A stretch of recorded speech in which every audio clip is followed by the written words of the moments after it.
How to download presentations from tome.ai. Hey everybody, welcome back to our YouTube channel. Without any further delay, let us jump right into the process. Start by opening up any of your web application and get logged into your tome.ai account. As you do so, you will see all the presentation that you have made till date. In case you would like to create a new presentation and then download that, click on to create on your top right and then create a presentation for yourself. Also be noted, in order to download a presentation, you need to have a pro account.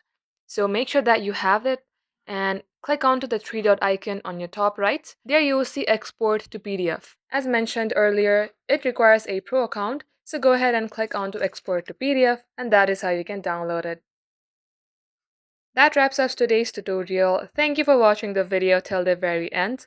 If it had helped you in any ways, then do like and subscribe. We will get back to you soon.